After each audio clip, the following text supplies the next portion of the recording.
নমস্কার, অনুলিপি চ্যানেলে সকলকে স্বাগত জানাই।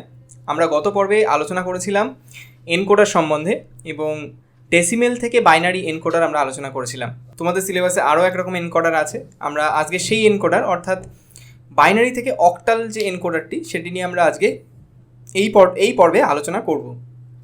এই পর্বে আমরা বাইনারি থেকে অক্টালের যে এনকোডারটি আছে তার ট্রুথ টেবিল, তার লজিক গেটের চিত্র এবং তার সমীকরণ আমরা গঠন করব।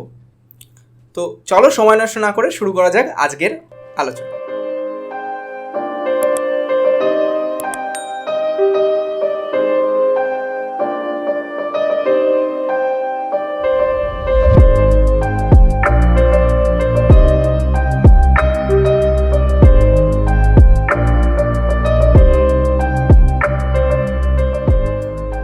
ঠিক আছে, তো বাইনারি থেকে অক্টালের আলোচনার ক্ষেত্রে আমরা বিশেষ কিছু জিনিস মাথায় রাখবো। যেমন ধরো, আমরা আগের যে আলোচনা করেছিলাম তাতে আমরা বলেছিলাম যে এনকোডারের ক্ষেত্রে সর্বদা কী হয়, যতগুলো আউটপুট হয় অর্থাৎ ইনপুট যদি 2n সংখ্যক হয় তাহলে আউটপুট হবে n সংখ্যক। অর্থাৎ আমরা কি জানি, আমরা ধরো অক্টাল যদি কোনো নাম্বার নিই তাহলে অক্টাল নাম্বারে কতগুলো আমাদের ইনপুট থাকা উচিত। যেমন ধরো ডেসিমেলের ক্ষেত্রে ইনপুট ছিল আমাদের 10টা, সুতরাং অক্টালের ক্ষেত্রে আমাদের ইনপুট থাকবে 8টি, রাইট? অক্টালের ক্ষেত্রে ইনপুট থাকবে 8। তাহলে আমাদের আউটপুট কতগুলো হবে? 2^3, কারণ 2^3 সমান সমান আমরা পাচ্ছি 8। সুতরাং এখানে ইনপুট কতগুলো হবে, অর্থাৎ এখানে ইনপুট যেটা হবে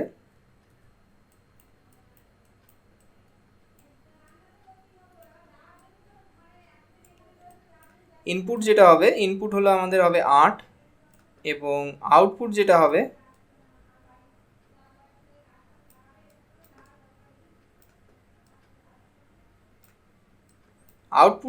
আউটপুট হবে আমাদের এখানে 3। ঠিক আছে, তাহলে এই ধরনের আলোচনার ক্ষেত্রে আমি প্রথমেই বলেছি, যদি তোমরা ট্রুথ টেবিলের প্যাটার্নটা মাথায় রাখতে পারো তাহলেই আর কোনো সমস্যা হয় না। ট্রুথ টেবিল যদি একবার গঠন করে ফেলতে পারো তাহলে সমীকরণ বা লজিক চিত্র কোনোটি আঁকতে কোনো সমস্যা হবে না। তাহলে আমরা প্রথমেই একটা ট্রুথ টেবিলই এঁকে নেবো এখানে। আচ্ছা দেখো, ইনপুটের ক্ষেত্রে আমরা যেহেতু এখানে ডেসিমেল, আচ্ছা এখানে তো ডেসিমেল নিচ্ছি না আমরা, তো এক্ষেত্রে আমরা ইনপুটকে আই দ্বারা ইন্ডিকেট করব। ঠিক আছে, আচ্ছা আমাদের এখানে শুরু হবে I0 থেকে, I0, I1, I2 হবে I7 পর্যন্ত, I3, I4, I5, I6, I7, right? I7 গেল। আর এখানে আমাদের যেটা আউটপুট হবে, আউটপুট আমরা ও দ্বারা ইন্ডিকেট করব অথবা XYZ দ্বারাও আমরা ইন্ডিকেট করতে পারি, কিন্তু আমরা এখানে ও দ্বারা ইন্ডিকেট করব। সো এটা হবে O0, এটা হবে O1 আর এটা হবে O2। ঠিক আছে, এবার এখানে যদি আমরা মান বসাতে থাকি এক এক করে, তাহলে সবার প্রথমে যেটা আমরা করব সেটা হলো I0তে আমরা 1 বসাবো, বাকিগুলোতে আমরা 0 বসিয়ে দেবো। ঠিক আছে, এইবার এইখানে দেখো যেটা হবে, এইখানে আমরা যেহেতু 3টে ইনপুট নিচ্ছি, আমাদের ইনপুটগুলোতে আমরা মান আগে বসিয়ে নিই এখানে, তাহলে সুবিধা হবে আমাদের। তো ইনপুটগুলোর মান আমরা এইভাবে বসাবো, আমরা যে কম্বিনেশনটা নিই সেই কম্বিনেশন অনুযায়ী বসাতে হবে এখানে। অর্থাৎ 4টে 0, তারপরে 4টে 1 নেবো আমরা। ঠিক আছে, তারপরে আমরা 2টো 0, 2টো 1 নেব, আবার 2টো 0, 2টো 1 নেব, তারপরে নেব একটা 0, একটা 1। ঠিক আছে, তাহলে এই আমাদের হয়ে গেল কিন্তু কম্বিনেশন। সবসময় 3টে ইনপুটের ক্ষেত্রে আমরা এই ধরনের কম্বিনেশন নিয়ে থাকি, কিন্তু এক্ষেত্রে যেহেতু ব্যাপারটা একটু অন্যরকম সেহেতু আমরা আউটপুটে এই 3টে ইনপুট এর যে ভ্যালুগুলো সেগুলো আমরা নিয়ে নেব। এবার দেখো, এবার আমাদের এই মানটা বসানো খুবই সহজ। এই মানটাতে আমাদের জাস্ট এক ঘর করে এটা শিফট হবে, অর্থাৎ 1 আমরা এখানে দিয়ে দেবো এবং বাকিগুলো সমস্তটাই 0 হয়ে যাবে। তাহলে হয়ে গেল এটা 0। এর পরেরটাতে আমরা i5-এ 1 বসাবো এবং বাকিগুলোতে সমস্তটাতেই 0 হয়ে যাবে। মনে রাখতে হবে যে কেবল একটি মাত্র স্থানেই কিন্তু আমাদের বসবে 1, আর বাকি সমস্ত ঘরগুলোতেই কিন্তু 0 বসবে। ব্যাস, তাহলে এই হয়ে গেল আমাদের লজিক।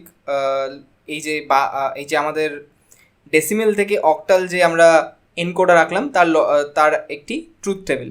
ঠিক আছে, এবার এই ট্রুথ টেবিলের পরিপ্রেক্ষিতে আমরা কিন্তু সমীকরণটা গঠন করতে পারবো। আমরা দেখো এখানে যদি লিখি সেইভাবে, তাহলে দেখো এখানে আমাদের যেটা হবে, আমাদের O0 আসছে এখানে, রাইট? সো O0 আমরা লিখে ফেলবো। আসছে O1 আমরা লিখে ফেলবো। আর আসছে O2, রাইট? তো O2 আমরা লিখে ফেলবো। এবার দেখো O0 সমান সমান আমরা কিসে কিসে মান পাচ্ছি। দেখো অ্যাকচুয়ালি দেখো এক্ষেত্রে আমরা মান পাচ্ছি, কিন্তু যেগুলোতে 1 পাবো আমরা সেই মানগুলোই শুধু ধরবো আউটপুটে। অর্থাৎ দেখো i4, i5, i6 আর i7 কিন্তু আমরা পাচ্ছি। অর্থাৎ i4, i5, i6 এবং i7 এই কিন্তু আমরা পাচ্ছি এখান থেকে। O1-এর ক্ষেত্রে কি পাচ্ছি? O1-এর ক্ষেত্রে যদি আমরা দেখি, তাহলে আমাদের আমরা পাচ্ছি O1-এর ক্ষেত্রে i2 পাচ্ছি, এখানে পাচ্ছি i23 পাচ্ছি, আর i67 পাচ্ছি। i23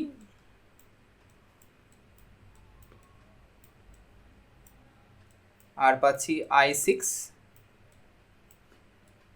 i7। ঠিক আছে, এই পেয়ে গেলাম। আর আমরা O2-তে যেটা পাবো, O2-তে আমরা কি পাচ্ছি? O2-তে আমরা পাচ্ছি i1,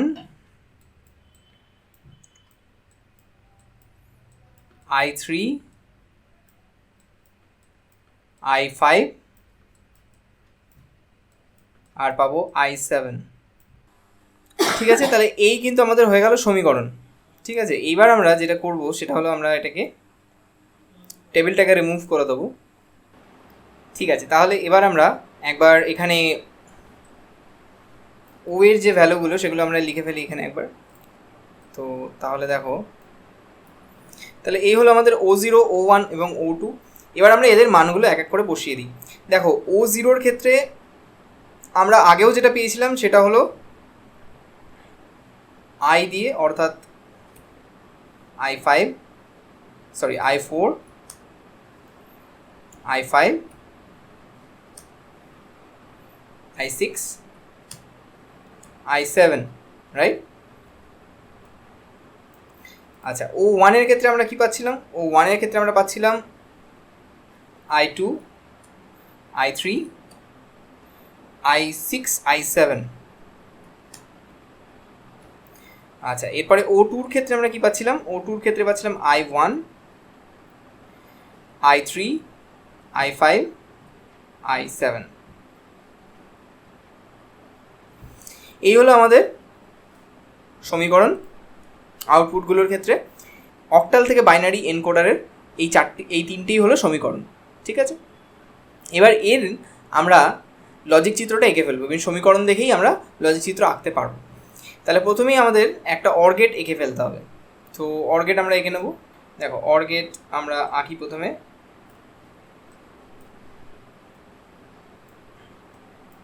এই আমাদের একটা অর গেট হয়ে গেল, এটাকে আমরা কপি করে নেব। এরকম অর গেট আমাদের লাগবে কতগুলো? আমাদের 3টে লাগবে। ব্যাস, এদের নামকরণ আমরা করে দিই। এটা হবে O0, এটা হবে O1, এটা হবে O2, রাইট? এবার আমরা কি করব? এবার আমরা এই i4, i5, i1 থেকে i7 পর্যন্ত সমস্ত গেটগুলো এবার আমাকে আঁকতে হবে এক এক করে। এবার দেখো প্রথমেই যেটা বলতে চাইবো এক্ষেত্রে আমরা সমস্ত গেটই আঁকবো এখানে। তো O0 দিয়ে আমরা শুরু করি, সেক্ষেত্রে লাগবে I4, I5, I6, I7। I5 আর I7 আর I6 এই তিনটে মোটামুটি আমাদের মাঝামাঝি রাখলে অনেক সুবিধা হবে, কারণ এগুলো দেখো I6টা যেমন ধরো O1-এ আছে, তো I6 আমরা এখানে রাখছি, I7 আমরা এখানে রাখছি এবং I5 আমরা এখানে রাখছি। ঠিক আছে, এবার আমরা নামকরণগুলো করে দিই এক এক করে। তাহলে দেখো এইটা আমাদের হচ্ছে কি, এটা হচ্ছে I5, সরি এটা হচ্ছে I5, এটা হচ্ছে I6, এটা হচ্ছে I7। ঠিক আছে, এবার আমাদের দেখো আমাদের O0-তে কি কি আছে, O0-তে আছে I4, I5, I6, I7, right? তাহলে এবার আমাদের শুধু I4টা আঁকতে হবে এখানে। ঠিক আছে, তো I4 আমরা এঁকে ফেলি, এই হলো আমাদের I4। ঠিক আছে, এই হলো I4।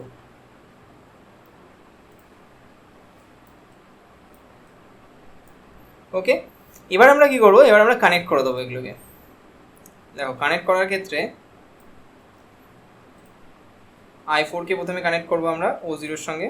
ঠিক আছে, I4 কানেক্ট হয়ে গেল, আর কানেক্ট হবে কি I5 কানেক্ট হবে, সো I5 আমরা কানেক্ট করে দেবো, এই I5 কানেক্ট হয়ে গেল। I6 কানেক্ট হবে, সো I6ও আমরা নিয়ে নেবো এখান থেকে, এই I6 কানেক্ট হয়ে গেল। আর I7 আমরা কানেক্ট করতে পারবো, তাহলে সেক্ষেত্রে আমাদের একবার একটু লাইনটাকে জাস্ট বাঁকাতে হবে একটু, রাইট? এই I7ও কানেক্ট হয়ে গেল, এইভাবে বাঁকিয়ে নিতে হবে এটাকে। ঠিক আছে, এই আমাদের এইটুকু হলো O0। এবার আছে O1-এর মধ্যে I6 আছে, I6 আমরা করে দিয়েছি, I7ও আছে এবং I7ও আমরা এবার করে দেবো। তাহলে I7-এর জন্য আমাদের জাস্ট বেসিক্যালি এর সঙ্গে এটা যুক্ত করে দিতে হবে, আর কিছু করা লাগবে না। I6, I7 আমরা করে ফেলেছি, এবার I2, I3। ঠিক আছে, I1 কেবলমাত্র O2-তেই ব্যবহার হচ্ছে, ফলে আমরা I1 আগে এখানে এঁকে নেব, I1, এই I1 হয়ে গেল। এই হলো আমাদের I1। ঠিক আছে, এবার I3 আর I5, I3, I5, so I3 আমাদের লাগবে এক্ষেত্রে, I2 আর I3। এবার দেখো I2 কেবলমাত্র O1-এই ব্যবহার হবে, আর কোথাও লাগবে না, তো I2 সেহেতু আমরা O1-এর কাছাকাছিই আঁকবো। তাহলে এক্ষেত্রে এটা যেটা হবে সেটা হলো I2 হবে এখানে। ঠিক আছে, I2 O1-এর মধ্যে থাকবে, তো I2 পেয়ে গেছি আমরা, এবার শুধু I3টা অ্যাড করতে হবে। তো I3 অ্যাড করতে গেলে আমরা আর একটা জাস্ট ইনপুট নেবো এখান দিয়ে,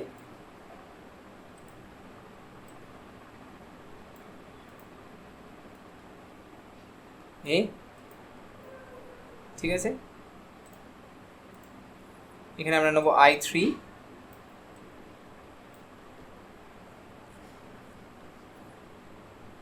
I1, I3, I5, I7। এবার I5 আর I7 আমাদের করতে হবে। I7-এর ক্ষেত্রে কোনো সমস্যা হবে না, I7-এর ক্ষেত্রে আমরা এই দিক দিয়ে নিয়ে নেব,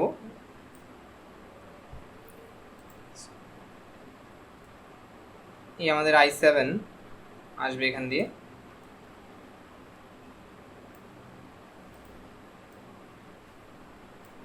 ঠিক আছে, এই I7 হয়ে গেল।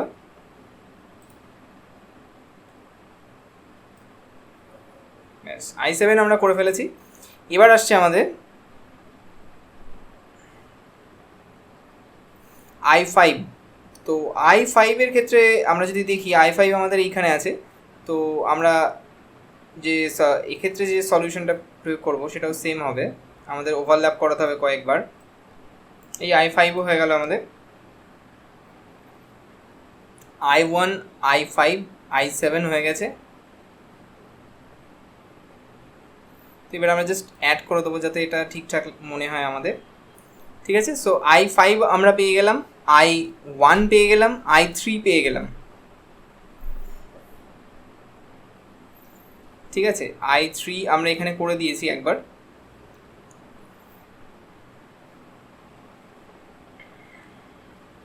I5 I7 আমরা পেয়ে গেছি, I1ও পেয়ে গেলাম। এবার শুধু I3টা অ্যাড করতে হবে, এবং I3 আমাদের এইখানে আছেই, তো আমরা এইখান থেকেই অ্যাড করে দিতে পারবো, কোনো সমস্যা হবে না I3-র ক্ষেত্রে। এই আমাদের I3 অ্যাড হয়ে গেল। এই আমাদের কিন্তু আছে সমীকরণ, সমীকরণ নয়, লজিক গেটের কিন্তু চিত্র আমাদের এরকমই আছে। তাহলে লজিক গেটটা আশা করছি তোমরা বুঝতে পেরেছো, আশা করছি একদমই সহজ লেগেছে, কারণ এর মধ্যে কঠিন কিছুই নেই সেইভাবে। তবুও যদি তোমাদের কোনো রকম সমস্যা হয় এটি বুঝতে বা বোঝার ক্ষেত্রে, বা এছাড়াও যদি তোমরা আরও আগের যে চ্যাপ্টারগুলো আমরা আলোচনা করেছি আমাদের আগের প্লেলিস্ট তোমরা দেখতে পারো। এই ভিডিওটি ঠিক উপরের দিকে ডান দিকে আই বাটন দেখতে পাবে, সেখানে ক্লিক করলেই তোমরা অন্যান্য সমস্ত আগের ভিডিও দেখতে পাবে। সেখানেও যদি কোনো সমস্যা থেকে থাকে অবশ্যই আমাকে কমেন্টে লিখে জানিও। ভিডিওটি ভালো লাগলে লাইক কমেন্ট শেয়ার করতে ভুলো না। ভালো থাকো।